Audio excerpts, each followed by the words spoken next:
Nice. I just repaired this jet ski handle.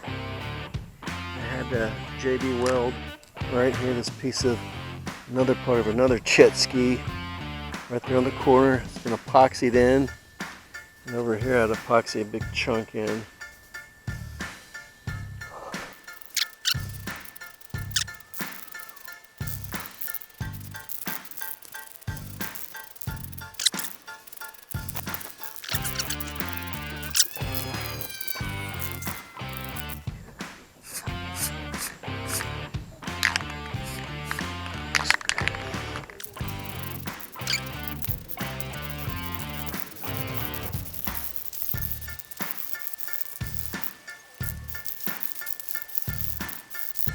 Here is the final product right there. It looks great.